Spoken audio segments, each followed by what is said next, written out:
banyak orang Kristen sekarang ini, dewasa ini saudara, bahwa hanya tahu tentang Yesus tetapi tidak kenal Yesus.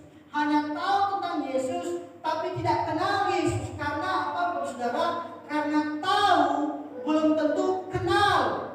Tahu bisa saja dari orang lain, tapi kalau kenal itu bisa karena pengalaman perjumpaan langsung dengan Tuhan. Saya rindu kita yang hadir pada hari ini saudara, jangan hanya tahu tentang Yesus, tapi biarlah kita adalah orang yang merasakan Yesus itu sendiri.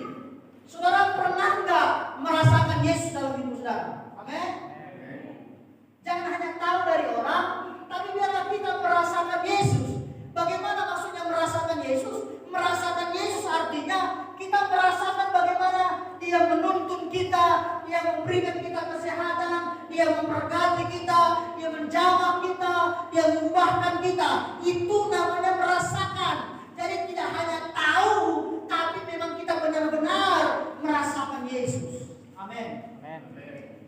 Karena banyak orang sekarang ini hanya tahu tentang Yesus tapi tidak merasakan. Kira-kira saudara, bagi saudara Yesus itu siapa? Kira-kira bagi saudara Yesus itu siapa? Makanya tadi kan dalam ayat firman Tuhan yang kita baca, saudaraku dikasih Tuhan, Yesus bertanya kepada murid-murid, "Hei murid-murid, menurut orang lain aku ini siapa?" Makanya ada murid-murid yang berkata, "Guru, kata orang kamu itu adalah salah seorang Yohanes Pembaptis." Padahal Yesus bukannya sekedar Yohanes Pembaptis. Siapa lagi kata orang aku? Kata Yesus, "Kata orang kamu itu Elia. Kata orang kamu itu salah seorang nabi."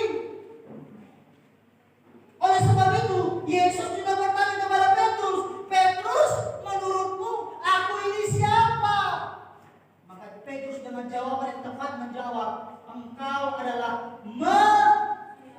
Mesias, anak Allah yang hidup." Arti Mesias itu siapa? Arti Mesias adalah Tuhan. Arti Mesias itu adalah apa? Raja. Petrus mengakui Yesus itu Tuhan, bukan Yohanes Pembaptis, bukan Elia atau salah seorang nabi. Maka saya tanya kepada saudara, bagi saudara Yesus itu siapa? Atau kita mungkin menganggap Yesus itu seperti security. Kita mungkin menganggap Yesus itu hanya sekedar security. Kenapa kita bilang Yesus itu security? Karena dia kita pikir hanya penjaga saja. Dia kan? Security kan penjaga. Kita pikir Yesus itu hanya security. Atau mungkin kita Yesus itu seperti jin yang hanya mau mengabulkan doa. Atau mungkin kita pikir seperti tisu, kita pakai baru kita buang. Saudaraku, mari ketahui bahwa Yesus bukan hanya sekedar security, Yesus bukan hanya sekedar jin atau sekedar tisu, tapi Dia adalah Mesias. Yang sama-sama Mesias. Mesias artinya apa? Dia itu juru selamat. Dia adalah penebus kita. Dia adalah Raja dan Tuhan kita. Ada pernah saya tanya, apa? Tukang botol tanya, tukang botol, menurut kamu Yesus itu siapa? Tahu sudah dibilang apa? Yesus itu pemulung. Tahu pemulungnya? Yesus itu pemulung. Pemulung artinya sama juga, mengambil barang-barang bekas. Kenapa dikatakan Yesus itu pemulung? Karena Yesus juga mengambil orang berdosa supaya jadi orang yang berguna. Bukankah juga demikian, saudara? Barang-barang yang rusak tengsekan diambil, baru diproses, lalu dibentuk menjadi barang yang berguna. Tahu aqua itu, botol-botol itu, kan itu diproses. Setelah itu dibikin jadi apa? Panci, apa namanya itu? Yang dipukul-pukul itu apa gitu? Ember, kan itu terbuat dari plastik botol-botol yang kita buang. Yesus itu juga dibilang pemulung. Karena apa? Memanggil orang berdosa, diproses supaya menjadi orang yang berguna. Yang mengerti sampai di sini katakan amin. Amin. Jadi saudara, Yesus itu siapa bagi kita? Kenalah kita dengannya. Contoh saudara, saya kasih contoh. Kalau kita mau kenal seseorang, jangan hanya jumpa sekali seminggu, tidak akan kenal dengan sungguh-sungguh. Kalau mau kenal seseorang bagaimana karakternya, mau bagaimana dia, jangan jumpanya hanya sekali seminggu. Jangan tahu bagaimana karakter sesungguhnya. Orang yang pacaran tidak akan tahu sesungguhnya karakter pacarnya. Kalau masih pacaran, pasti masih sembunyi-sembunyi, jaganya bodinya, dijaga makanannya, cara makan pun pelan-pelan di depan pacarnya, kan ya kan? Padahal kalau di rumah, karena di depan pacar pakai sempit pura-pura, pakai sempit padahal nggak bisa pakai. Iya kan? Di depan pacar dijaga sekali. Bagaimana makan pun lembutnya minta ampun. Kalau di rumah, dijaga sekali. Pasti kita nggak tahu bagaimana karakter sesungguhnya. Coba kalau sudah menikah, astaga, tahu bagaimana sesungguhnya, bagaimana moroknya, bagaimana kentutnya. Suami istri kan gak kalah malu lagi kalau kumpul sama-sama. Siapa yang mau? Oh sudah istri, coba pacaran dijaga sekali sampai angin dulu seterusnya. Aku tahu karakter sesungguhnya. Mau tahu karakter seseorang, jangan jumpanya sekali seminggu. Jangan jumpanya sekali seminggu, tak akan ketahuan. Jadi kalau mau tahu karakter seseorang, jumpanya tiap hari. Sama seperti pasangan suami istri, pasti sudah tahu bagaimana karakter istri dan suaminya kenapa. Jumpanya setiap hari. Saya nggak tahu bagaimana karakter Daman ini sesungguhnya. Saya belum tahu, karena jumpanya cuma sekali. Coba kalau bersama tiap hari. Saya tahu bagaimana dia, bagaimana pembersihnya dia, bagaimana rapinya kamarnya, bagaimana dia lagi makan. Tahu, bahkan begini, bagaimana bau-bau tidurnya, masih ada tai lalatnya, tai jasnya semua. Kita tahu, kenapa? Jumpa terus.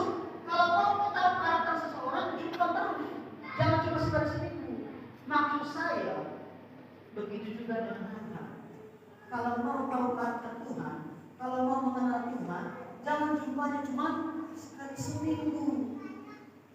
Amin. Amin. Paham maksud saya juga. Jadi kalau mau tahu juga, mau kenal juga dengan Tuhan, jangan jumpanya cuma sekali seminggu di hari Minggu. Jangan.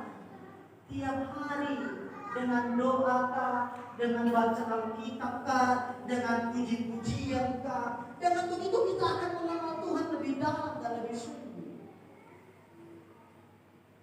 Karena kita juga harus tahu bagaimana sesungguhnya karakter Tuhan kita. Hari ini saya mau menyampaikan 3 poin, Bapak Ibu Saudara dikasih Tuhan. Bagaimana kita harus mengenal Tuhan lebih sungguh-sungguh. Yang pertama, kita bisa kenal Tuhan dari karya dan ciptaannya. Bilang sama-sama, karya dan ciptaannya. Karya dan ciptaannya. Ketika kita lihat langit dan bumi, bukankah itu merupakan sebuah bagaimana karya Tuhan yang besar?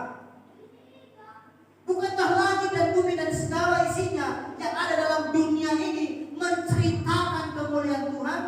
Kita bisa kenal Tuhan dari karya-karyanya. Kita bisa kenal Tuhan dari segala ciptaannya yang ada. Saya pernah ke Danau Toba. Kami pergi ke Taman Resort Simalem. Jadi saya lihat dari puncak yang paling tinggi, bahkan kami pernah ke Pusu Bukit kalau sudah tahu. Bagaimana lihat Danau Toba itu secara separuh. Karena memang kalau sekali semua mungkin tidak bisa. Lihat danau itu begitu luas sekali. Langsung apa kita bilang? Luar biasa Tuhan ini ya. Iya kan? Kalau kita lihat begitu pemandangan yang besar, pemandangan yang ajaib, apa yang kita bilang? Dahsyat Tuhan ini ya. Karena itu karya Tuhan. Jangan percaya dongeng-dongeng Danau Toba itu karena apa? Ada anak yang namanya Toba menikah dengan ikan emas atau segala macam. Bukan. Karena itu kan legenda Danau Toba kan? Maka masuk TV kan. Jangan percaya dongeng. Itu Danau Toba terjadi karena karya Tuhan. Iya kan saudara? Jadi kita ketika lihat itu Danau Toba yang begitu besar, itu merupakan salah satu karya Tuhan. Dan dari karya Tuhan itu kita bisa mengenal bagaimana berkuasanya dia, bagaimana dia Allah yang besar. Terjadinya bagaimana lembah-lembah, bukit-bukit, gunung-gunung,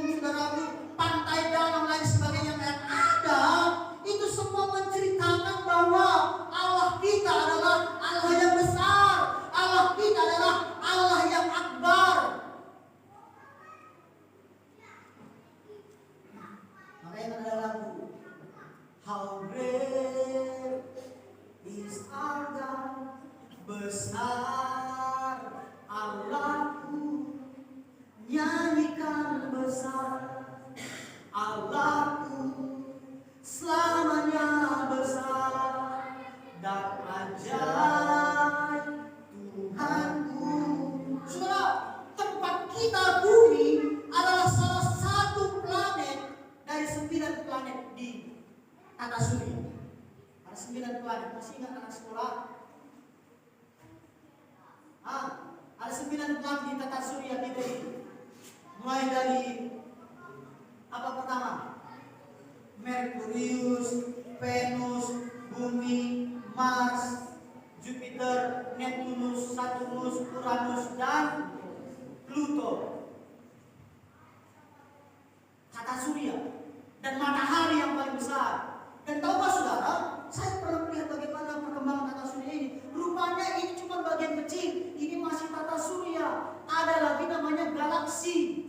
Ada lagi namanya Bima Sakti. Betapa besarnya alam semesta ini dibuat Tuhan. Coba bayangkan kalau seandainya matahari nabrak bumi, atau Venus nabrak Merkurius, atau mungkin Jupiter nabrak bumi. Coba bayangkan, apa nggak ngeri dunia ini semua.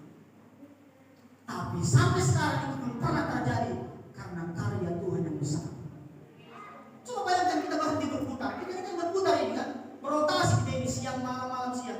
Coba kita berhenti, kita berputar siang terus, malam terus.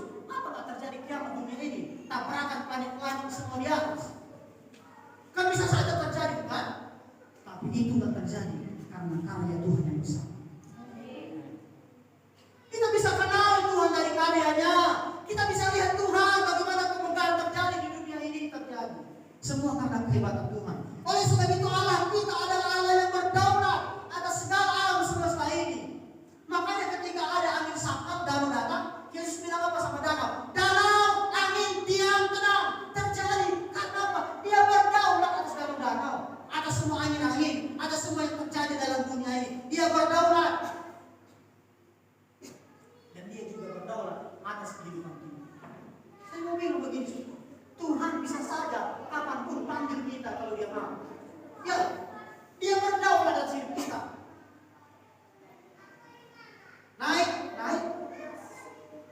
Jangan naik. Kalau dia mau, dia berdaulat. Gak ada yang mampu menahan kuasa Tuhan. Iblis pun tak mampu tahan kuasa Tuhan. Kalau dia mau, God can do anything what he want to do. Allah mampu melakukan apa yang dia mau. Oleh sebab itu saudara yang dikasih Tuhan, kita bisa kenal Tuhan dari karya-karyanya.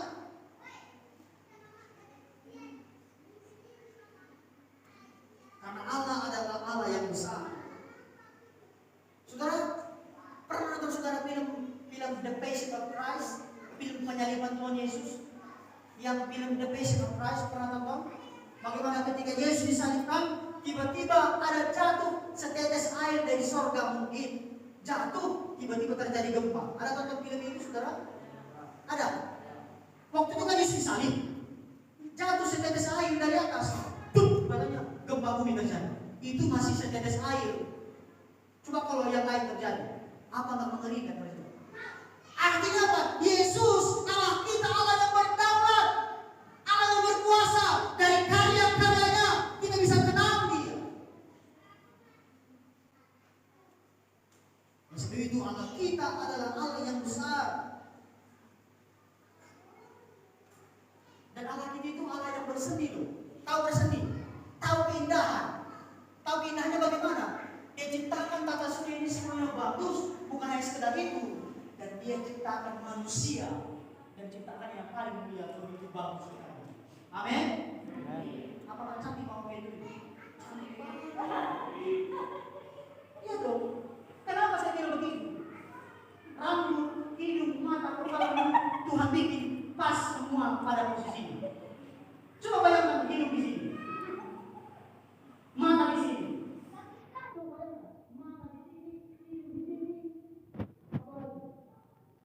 Gak tahu bagaimana letak mata kita. Kalau ada sekarang ada mata di sini. Coba bayangkan mata kita di sini, hidung kita di sini, mulut kita di atas kepala. Coba bayangkan mulut di atas kepala. Artinya begini, Yesus tahu menempatkan mulut, menempatkan hidung, menempatkan mata.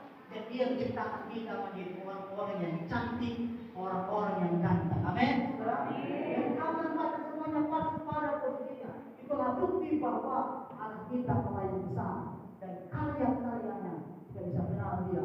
Allah kita Allah yang akbar. Amin. Allah yang besar, Allah yang dahsyat, Allah yang perkasa. Kita bisa kenal Dia.